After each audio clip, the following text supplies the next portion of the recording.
Assalomu alaykum. Hurmatli qarindoshlar. Men yana Brüsseldan bir xabar beryapman. Hozir naq maydonda, hozir men Dunyo Uyg'ur qurultiyining raisi efendimning yoniga keldim. Raisi efendim, hozirgi maydondagi ta'sirotingizni so'zlagan bo'lsangiz. Rahmat, mana dunyoning hamma yeridan, taqriban bir 18 dak davlatdan Allah razı olsun qarindoshlarimiz mana shu Yevropa parlamentining oldidagi maydonga yig'ilyapti asta-asta.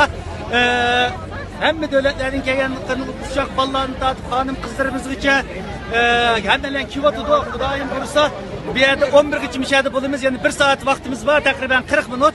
Bu yerdan anandan keyin menib Yevropa komissiyasining oldiga boramiz. Xudoyim bo'lsa, bugun bu namoyishimizdan ko'zlagan maqsadimizga yetamiz. Xitoyga kerakli javobini bergan bo'lamiz, dunyoga kerakli signalni bergan bo'lamiz, Yevropa ittifoqiga kerakli signalni bergan bo'lamiz. Xudoyim bo'lsa, bu namoyishimizdan xalqimiz, millatimizga, vatanimizga bir xayrlik vesile bo'lgan bir namoyish bo'lganligiga chin ko'ngildan ishonaman va uning alomatlarini hozir ko'ryapman. Rahmat. Rahmat, Allah razı olsun.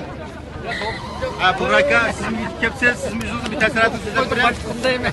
Assalomu alaykum. Butkul Yevropa parlament oldidagi 5000 kishilik namoyishga qatnashayotgan barliq qarindoshlarimiz, bu namoyishni buningdan 3 oy burun butkul tor dunyosida Uyg'ur tashkilotining birligi bilan butkul dunyoga anglatgan, bugun mana shu qarindoshlarimizning ay yulduzli ko'k bayroqni qo'liga elib, Xitoy tajovuzchilariga nafratini ko'rsatadigan, qarshiligini ko'rsatadigan vatanimiz bo'lgan Sharqiy Turkistonda Xitoy tajovuzchilarining Uyg'ur musulmonlarga qilayotgan zulmiga qarshi bugun ay yulduzli ko'k bayroqning ustida to'plandik.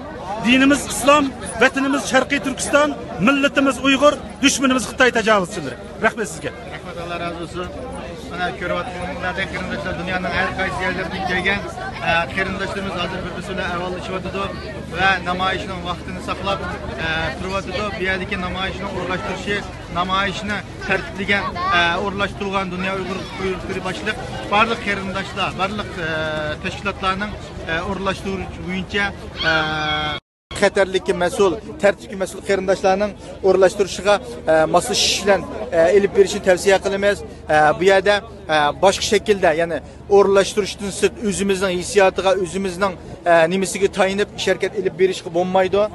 Uning uchun Dunyo Uyg'ur qurultiyi qanday shaklda o'rlashtirgan bo'lsa, namoyish tartibini shu shaklda elib berishga har qaysi davlatlardan kelgan tashkilotlarning rahbarlari va idora heyetleri o'rlashtirish bo'yicha elib berishini tavsiya qilyapmiz.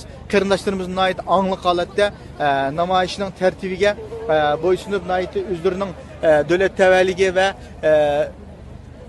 qilayotgan xizmatlari bilan bulayotdi. Tartiblik muxbirlarni yetib kelibdi oyna. Hozir dunyoning ay qaysi kelgan qarindoshlarimiz yana sizlarga umumiy jihatdan umumiy ko'rinishni bir beraylik qarindoshlar.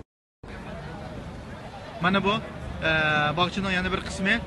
Bu yerdagi qarindoshlarimiz yana bayroqlarini lapildatib, yana bu bog'chaning ichi bir ay yulduzli ko'k bayroq to'ldi. Nayt hayvatli shaklda elinib beryapti. Mana bizning bu Dunyo Uyg'ur qurultiyi tayyorlagan tashviqot mashinasi. Bu mashinada bayroqlar ve bunun da her xil lozungalar yozilgan.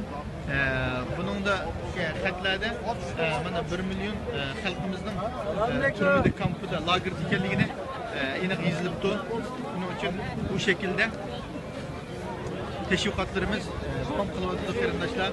Dunyoning har qaysi yerlaridan kelgan qarindoshlar bir-birisi bilan avvallashyapti, ko'rishyapti.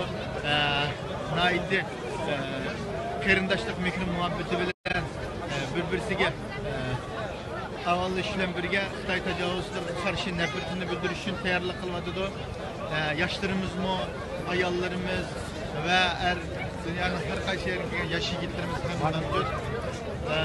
Uning uchun bu shaklda namoyishning naq maydonidan yana bir ozroq bo'lsin alışveriştirishni qarindoshlar. Men yana nima qiladigan naq maydondan xabar beradigan va